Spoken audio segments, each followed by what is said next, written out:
Assalamualaikum warahmatullahi wabarakatuh. Perkenalkan, nama saya Safira Mumtaz dan NIM 241091113200028. Pada kesempatan kali ini saya akan menjelaskan materi terkait surface anatomy atau anatomi permukaan yang diampu oleh dosen Dr. Abdullah Oski Iliandri MKes. Sebelumnya kita mengenal terlebih dahulu apa itu anatomi. Anatomi berasal dari bahasa Yunani yaitu ana yang berarti ke atas atau membagi dan temnen yang berarti memotong. Secara harfiah, anatomi merujuk pada studi tentang struktur tubuh makhluk hidup yang dilakukan dengan memotong atau membedah bagian-bagian tubuh untuk memahami susunan dan hubungan antara bagian tersebut. Dalam pengertian modern, anatomi sering merujuk pada studi tentang tubuh manusia, tetapi juga bisa mencakup tubuh hewan dan tanaman. Selanjutnya ada position anatomika atau posisi anatomi. Posisi anatomi standar yang memiliki ciri-ciri sebagai berikut, yaitu berdiri tegak, seorang manusia yang berdiri tegak, kepala dan mata menghadap lurus ke depan, lengan atas berada di sisi tubuh, lengan sedikit menjauh dari tubuh.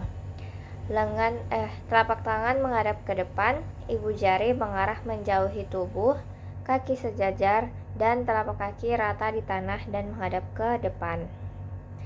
Selanjutnya ada anatomical plans and section. Tubuh manusia dibagi menjadi 3 bagian. Ada yang dibagi dengan bidang sagital, bidang transversal, dan bidang frontal. Bidang sagital sendiri membagi manusia menjadi lateral atau menjauhi bagian tengah dan medial mendekati bagian tengah. Bidang sagital ini penting untuk memahami berbagai gerakan tubuh dalam anatomi, seperti gerakan fleksi dan ekstensi yang terjadi sepanjang sumbu horizontal dari depan ke belakang. Yang kedua yaitu bidang transversal. Bidang transversal membagi menjadi bagian atas atau superior dan bagian bawah atau inferior. Bidang ini berjalan horizontal dari kiri ke kanan tubuh, sejajar dengan permukaan lantai dan tegak lurus terhadap bidang sagital dan bidang frontal. Yang ketiga, bidang frontal membagi tubuh menjadi 2 bagian utama, yaitu bagian depan atau anterior dan bagian belakang posterior. Bidang ini berjalan secara vertikal dari kiri ke kanan dan tegak lurus terhadap bidang sagital serta bidang transversal. Dengan kata lain, bidang frontal memotong tubuh dari sisi ke sisi, membagi tubuh menjadi bagian depan dan belakang. Kemudian ada sistem aksial dan apendikular. Sistem aksial adalah bagian tubuh yang membentuk sumbu pusat atau sumbu utama tubuh manusia. Jadi bisa dikatakan sistem aksial ini merupakan struktur utama dan perlindungan bagi organ vital. Jika seorang manusia kehilangan sistem aksialnya, maka bisa dibilang mereka tidak dapat melanjutkan hidupnya karena merupakan bagian dari organ vital.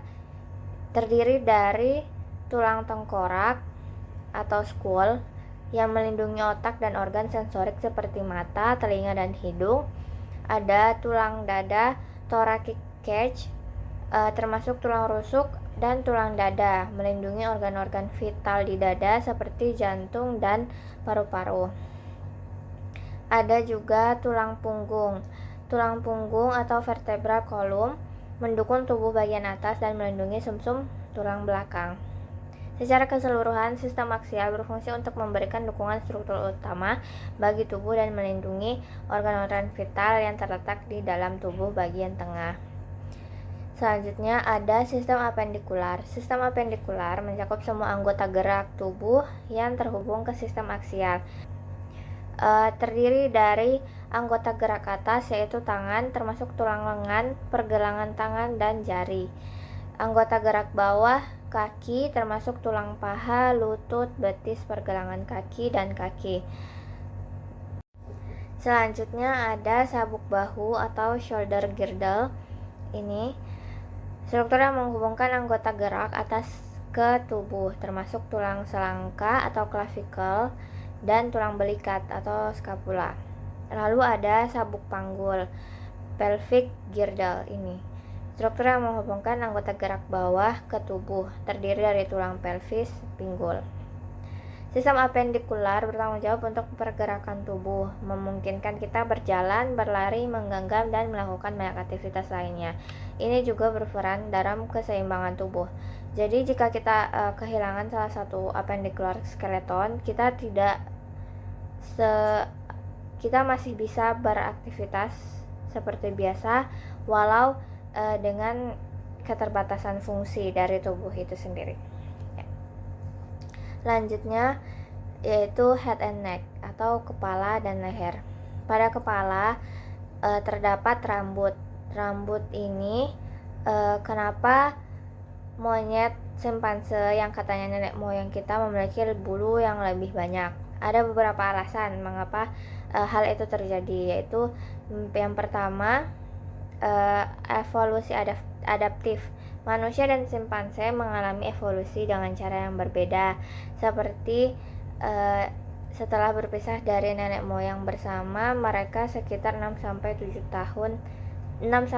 juta tahun yang lalu. Sementara simpanse mempertahankan banyak bulu untuk perlindungan terhadap cuaca.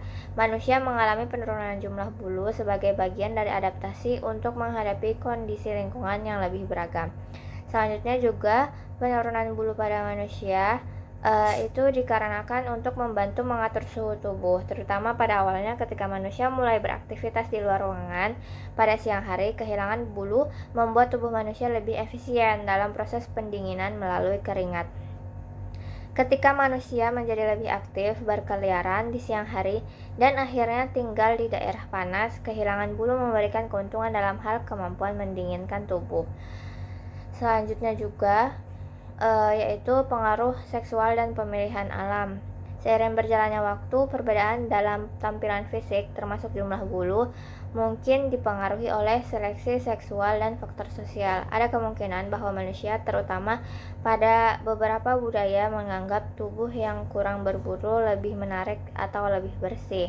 Nah, fungsi rambut sendiri, rambut pada manusia itu memiliki berbagai fungsi penting yang berhubungan dengan tubuh.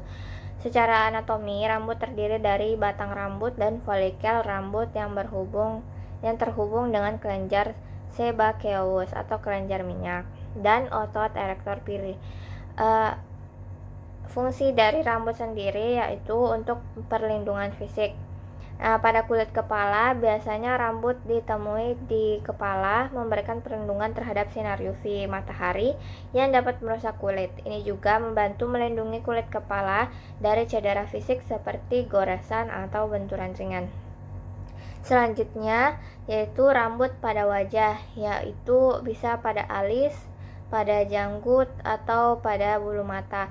Alis membantu mencegah keringat atau air hujan mengalir ke mata yang bisa mengganggu penglihatan. Selain itu, rambut wajah seperti janggut atau kumis dapat memberikan perlindungan tambahan terhadap angin atau dingin. Dan rambut di tubuh lainnya. Pada sebagian tubuh manusia, rambut juga dapat membantu melindungi kulit dari paparan langsung terhadap elemen-elemen eksternal. Meskipun fungsi ini cenderung lebih terbatas dibandingkan dengan rambut di kepala atau wajah. Selanjutnya juga rambut berfungsi sebagai regulasi suhu tubuh. Jika rambut membantu menjaga suhu tubuh dengan cara mengisolasi dan mengurangi kehilangan panas, terutama pada kulit kepala dan tubuh. Ketika tubuh ini terasa dingin, rambut dapat berdiri tegak berkat otot erektor pili yang berfungsi sebagai isolator dengan mengurangi sirkulasi udara dekat kulit. Ini membantu menjaga panas tubuh. Di sisi lain, ketika tubuh panas, rambut di tubuh kita tidak terlalu berfungsi untuk pendinginan langsung, tetapi kehilangan bulu pada manusia berkontribusi terhadap peningkatan kemampuan tubuh untuk berkeringat yang lebih efisien untuk mendinginkan tubuh. Selanjutnya juga rambut berfungsi untuk fungsi sensorik atau rambut yang lebih sensitif, seperti pada rambut di sekitar wajah atau di kulit, memiliki peran dan membantu kita merasakan rangsangan lingkungan sekitar. Ini disebabkan oleh hubungan rambut dengan ujung saraf di folikel rambut. Selanjutnya ada estetika dan komunikasi sosial. Secara sosial, rambut juga berfungsi sebagai penanda identitas, status, atau penampilan estetika bentuk gaya. Dan panjang rambut seringkali dipengaruhi oleh budaya dan kecenderungan individu. Misalnya, rambut yang panjang atau pendek, dicat dengan warna tertentu, atau dipotong dalam gaya tertentu seringkali mencerminkan tren mode atau norma sosial. Selanjutnya juga ada perlindungan dari mikroorganisme. Rambut berfungsi sebagai penghalang terhadap debu, kotoran, mikroorganisme seperti bakteri atau virus yang bisa masuk ke dalam tubuh melalui kulit atau saluran pernapasan. Misalnya, rambut hidung berfungsi untuk menyaring partikel asing dari udara yang kita hirup. Selanjutnya juga menjadi fungsi dari penghalang terhadap keringat dan minyak. Folikel rambut pada kulit mengeluarkan sebum atau minyak alami yang membantu melumasi rambut dan kulit. Ini penting untuk menjaga kelembapan kulit dan mencegah kulit menjadi terlalu kering dan atau iritasi. Bayangkan jika pada sela-sela tangan ketiak kita tidak memiliki bulu, maka pada saat kita berjalan dan menggerakkan tangan di sela tersebut akan terasa lebih panas. Maka dari itu ditumbuhlah rambut untuk menjadi penyeimbang suhu. Ada juga yaitu fungsi rambut secara reproduksi. Rambut kemaluan dan rambut ketiak muncul pada masa pubertas dan berperan dalam pengaturan suhu. Selanjutnya ada hidung atau nasal bone. Nah, nasal lubang hidung. Kenapa lubang hidung manusia menghadap ke bawah? Sebagai hasil dari evolusi dan adaptasi terhadap cara kita bernafas, berinteraksi dengan lingkungan, serta melindungi saluran pernafasan. Salah satu alasan utama untuk orientasi ini adalah yaitu efisiensi pernapasan. Posisi lubang hidung yang menghadap ke bawah membantu mencegah debu, kotoran, dan partikel asing masuk ke dalam saluran pernapasan. Dengan cara ini, udara yang masuk dapat difilter lebih efisien oleh silia atau rambut-rambut di dalam saluran hidung, serta dipanaskan, dibersihkan, dan dilembabkan sebelum memasuki paru-paru. Selain itu, arah hidung yang menghadap ke bawah juga mengurangi kemungkinan cairan seperti air hujan atau keringat masuk langsung ke dalam hidung yang dapat menyebabkan masalah pada sistem pernapasan. Selain itu, posisi lubang hidung yang sedikit ke bawah juga berkaitan dengan pengaruh anatomi wajah manusia yang lebih datar pada bagian hidung dan tengah wajah. Hal ini berbeda dengan mamalia lainnya seperti anjing atau kucing yang memiliki lubang hidung yang menghadap ke depan atau sedikit ke atas, sesuai dengan cara mereka bernapas dan menangkap bau. Bagi manusia, tubuh yang lebih tegak dan wajah yang lebih rata membuat posisi lubang hidung menghadap ke bawah lebih optimal untuk pernapasan dan pengaturan udara yang masuk. Lubang hidung yang menghadap sedikit ke bawah juga mendukung fungsi indera penciuman.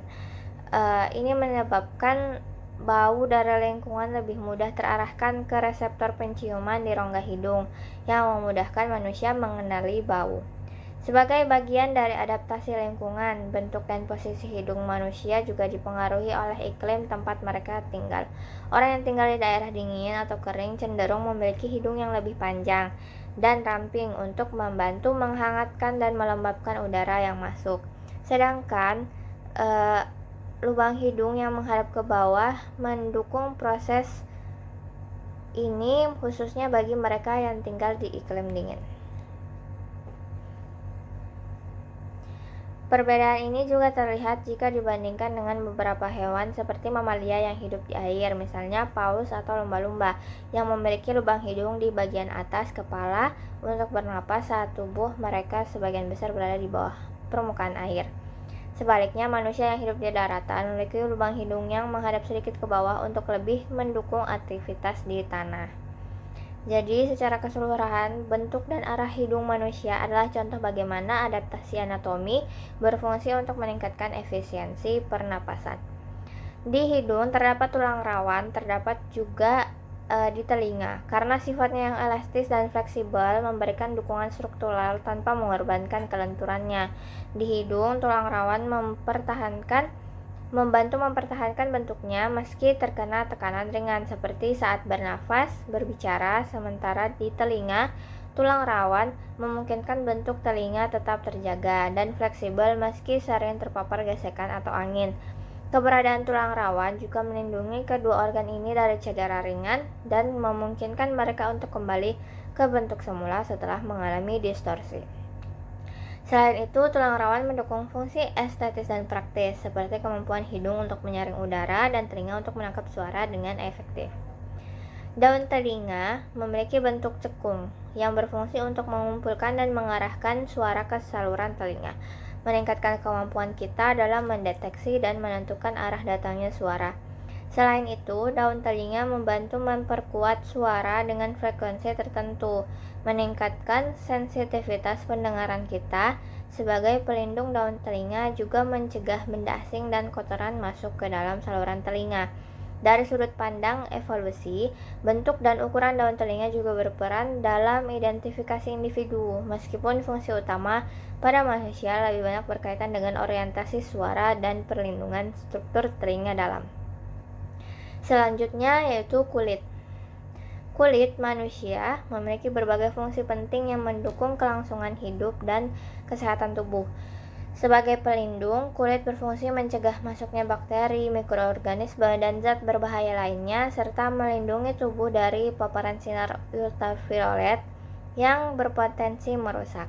Selain itu, kulit juga berperan dalam regulasi suhu tubuh melalui mekanisme vasodilatasi dan vasokonstriksi pembuluh darah, serta pengeluaran keringat untuk mendinginkan tubuh. Kulit juga berfungsi sebagai penerima sensasi, memungkinkan kita merasakan sentuhan, tekanan, suhu, dan rasa sakit yang sangat penting untuk interaksi dengan lingkungan. Selain itu, kulit berperan dalam produksi vitamin D saat terpapar sinar matahari, yang penting untuk kesehatan tulang.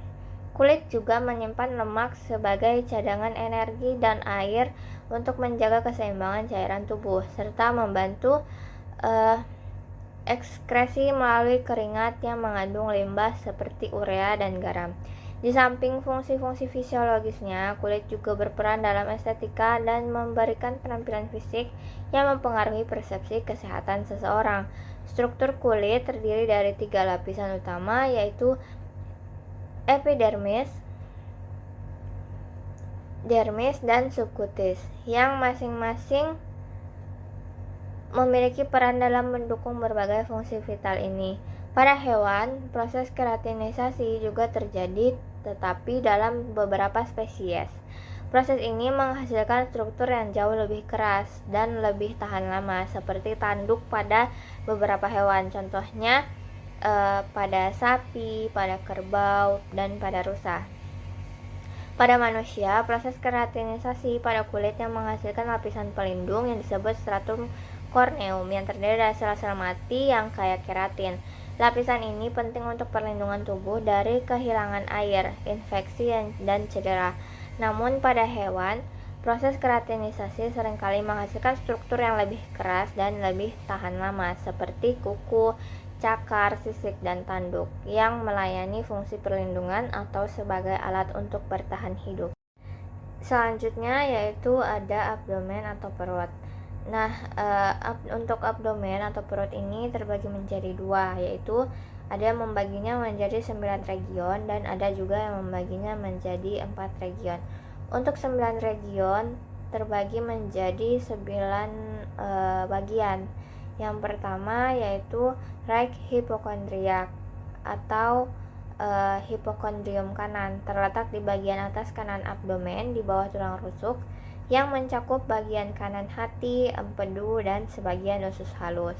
Yang kedua yaitu epigastric region atau bagian epigastrium, terletak di bagian atas tengah abdomen, tepat di bawah tulang dada. Region ini meliputi bagian atas lambung, hati, bagian kiri, pankreas, dan sebagian usus halus. Yang ketiga yaitu ada left hypochondriac atau bagian hipokondrium kiri, terletak di bagian atas kiri abdomen di bawah tulang rusuk, yang mencakup bagian kiri hati, limpa, dan sebagian lambung. Yang keempat ada eh, Right lumbar. Right lumbar terletak di bagian tengah kanan abdomen. Area ini mencakup sebagian besar usus besar, ginjal kanan, dan sebagian usus halus. Lalu bagian nomor 5 yaitu adalah umbilikus. Umbilical region terletak di sekitar pusar atau umbilikus. Kenapa dinamakan umbilikus? Karena dia terletak di sekitar pusar atau yang disebut dengan umbilikus. Ini adalah wilayah pusat abdomen yang mencakup sebagian besar usus halus serta sebagian kecil usus besar, ginjal, dan ureter. Yang keenam ada left lumbar. Terletak di bagian tengah kanan abdomen. Area ini mencakup sebagian besar usus besar, ginjal kanan, dan sebagian usus halus. Kemudian yang ketujuh ada right iliac. Ini mencakup appendix dan sebagian usus besar dan bagian bawah usus halus. Terletak di bagian bawah kanan abdomen dekat dengan ligamen inguinal. Lalu yang ke-8 ada hypogastric region. Ini terdiri dari kandung kemih, sebagian usus besar atau kolon sigmoid, dan pada wanita ada rahim serta ovarium. Terletak di bagian bawah tengah abdomen di bawah pusar. Dan yang terakhir, left iliac, terletak di bagian bawah kanan abdomen dekat dengan ligamen inguinal. Wilayah ini mencakup sebagian usus besar atau kolon cecum dan bagian bawah usus halus. Pembagian abdomen ke dalam 9 region ini digunakan untuk memudahkan diagnosis dan identifikasi lokasi masalah atau gangguan pada organ-organ dalam abdomen, seperti sakit perut atau kondisi medis lainnya. Setiap region memberikan informasi penting mengenai organ dan struktur yang ada di dalamnya. Selanjutnya, untuk pembagian menjadi 4 region itu terbagi menjadi yang pertama right upper quadrant, yang kedua left upper quadrant, yang ketiga right lower quadrant, dan yang terakhir left lower quadrant. Selanjutnya yaitu tangan. Tangan sendiri ini terdapat yang pertama regio deltoidea, M deltoideus, lalu ada M biceps brachii, ada palma, ada tenar, ada pollex, index, digitus medius, digitus annularis, digitus minimus, dan hipotenar, dan yang lain-lainnya. Lalu di tangan juga terdapat regio branchial posterior, M triceps brachii, lalu ada regio antebrachii posterior, M brachioradialis, dan ulna. Selanjutnya yaitu kaki.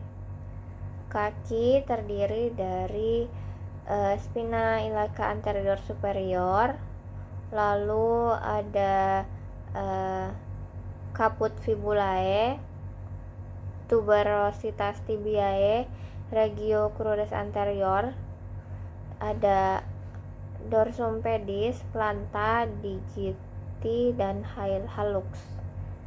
Lalu setelah itu ada tibia, fibula, dorsum pedis, lalu M gastrocnemius, caput fibulae, dan ada regio glutealis.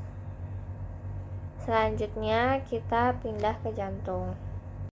Selanjutnya yaitu jantung. Jantung memiliki fungsi utama untuk memompa darah ke seluruh tubuh. Dengan demikian, jantung memastikan distribusi oksigen dan nutrisi ke sel-sel tubuh serta pengangkutan karbon dioksida dan produk limbah lainnya ke organ pengeluaran seperti paru-paru dan ginjal. Jantung memiliki dua sisi yang memompa darah secara terpisah, yaitu sisi kanan yang memompa darah ke paru-paru untuk mendapatkan oksigen, dan sisi kiri yang memompa darah kayak oksigen ke seluruh tubuh. Proses ini mendukung sirkulasi darah yang sangat penting untuk kelangsungan hidup tubuh. Adapun siklus peredaran darah di jantung terdiri dari dua tahap utama. Yang pertama yaitu sirkulasi pulmonal dan sirkulasi sistemik. Pada sirkulasi pulmonal, darah yang kekurangan oksigen masuk ke atrium kanan melalui vena cava superior dan inferior, lalu mengalir ke ventrikel kanan melalui katup trikuspid. Ketika ventrikel kanan berkontraksi, darah dipompa ke paru-paru melalui arteri pulmonalis untuk mengambil oksigen.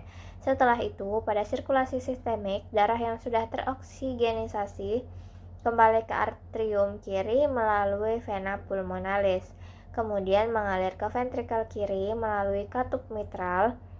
Ketika ventrikel kiri berkontraksi, darah dipompa ke seluruh tubuh melalui aorta, mendistribusikan oksigen dan nutrisi ke jaringan tubuh. Siklus ini berulang terus-menerus dan memastikan aliran darah yang stabil untuk mendukung fungsi pada tubuh. Selanjutnya yaitu paru-paru. Nah, pada gambar ini yaitu adalah gambar radiografi dari paru-paru. Paru-paru sendiri dalam menganalisis hasil ronsen paru-paru itu berfungsi untuk dapat membedakan antara struktur normal dan abnormal dalam gambar ini. Dengan memahami anatomi tubuh paru-paru, maka kita dapat mengidentifikasi perubahan pada paru-paru seperti misalnya massa, infiltrat, atau pengaburan yang mengindikasikan penyakit seperti pneumonia, tuberkulosis, atau kanker paru-paru. Selain itu, membantu juga dalam menilai posisi organ seperti jantung dan diafragma yang dapat menunjukkan kelainan seperti pembesaran jantung atau pneumotoraks. Pemahaman ini juga memungkinkan untuk mendeteksi gangguan pada pembuluh darah besar atau mendiagnosis anomali anatomi, menjadikannya kunci dalam diagnosis yang akurat dan pengelolaan penyakit. Terakhir, kesimpulannya, dengan memahami struktur tubuh tersebut yang sudah dijelaskan tadi, kita dapat menjaga kesehatan sebagai amanah dari Tuhan Yang Maha Esa, meningkatkan kualitas hidup, dan menjalankan ibadah yang lebih baik. Ilmu anatomi juga mendorong rasa syukur atas nikmat tubuh yang diberikan dan membantu kita memahami cara merawatnya. Selain itu, pengetahuan ini dapat berkontribusi pada kemajuan ilmu kedokteran yang bermanfaat untuk mengobati penyakit dan meringankan penderitaan umat manusia. Maka dari itu, kita wajib mensyukuri segala karunia yang telah diciptakan dan mengurangi sikap insecure. Kurang lebihnya mohon dimaafkan. Terima kasih atas perhatiannya. Wassalamualaikum warahmatullahi wabarakatuh.